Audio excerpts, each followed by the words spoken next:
Bonjour tout le monde et bienvenue sur ma chaîne.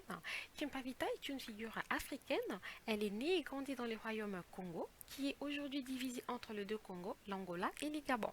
Elle est considérée comme la mère de la révolution africaine.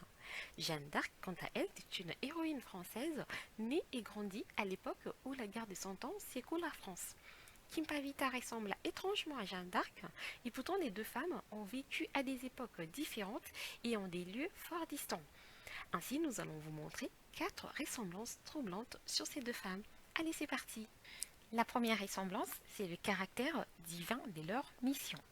Toutes les deux disaient être investies d'une mission divine sacrée qui est de remédier au malheur de leur peuple. Jeanne d'Arc, à l'âge de 13 ans, elle dit avoir eu une apparition de Saint Michel, des saintes Marguerite et des saintes Catherine qui vont lui confier la mission de délivrer la France de l'occupation anglaise. Elle résiste pendant 4 ans avant de se présenter devant le roi pour lui en parler. Vers 1704, Kimpavita, elle de son côté, dit avoir entendu en rêve Saint Antoine lui dire qu'un nouveau royaume Congo va naître et va lui confier la mission de délivrer le royaume Congo de l'occupation portugaise et de rétablir le roi sur son trône.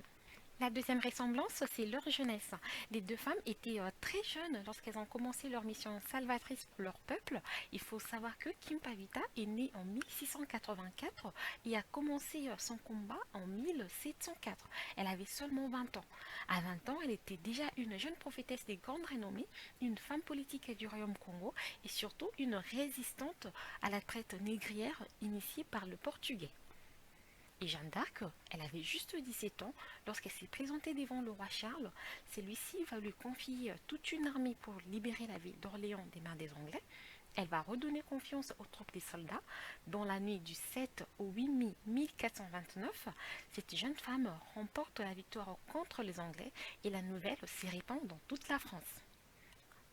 La troisième ressemblance, c'est leur abnégation. Elles ont toutes les deux fait preuve d'une résistance et d'une détermination sans faille. Leur posture des femmes fortes, à une époque de l'histoire où l'homme jouait encore totalement les rôles de mâle dominant, ont fait d'elles des figures incontournables de l'histoire de leurs peuples respectifs. Considérée comme héroïne de l'histoire de France et chef de guerre, Jeanne d'Arc était animée d'une volonté farouche et d'une détermination peu commune. Elle avait l'estime de ses compagnons d'armes et ses ennemis la redoutaient.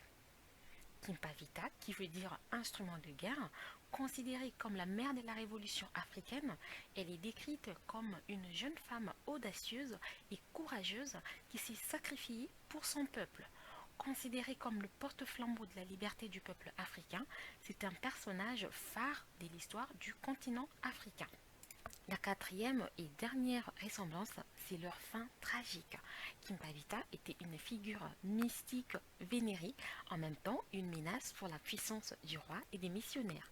Le 4 juillet 1706, elle est jugée comme hérétique et ennemie du roi. Elle fut brûlée vive à l'âge de 21 ans dans la ville d'Evolulu, près de Mbanza-Congo, avec son compagnon Barreau et son bébé. Pareil pour Jeanne d'Arc, capturée par les Anglais le 30 mai 1431, Jeanne d'Arc est brûlée vive à Rouen, sur la place du Vieux Marché, après un procès inique. Elle est victime de ce que les Anglais voulaient à tout prix la convaincre d'hérésie et accessoirement des sorcelleries. Elle meurt donc à l'âge de 19 ans.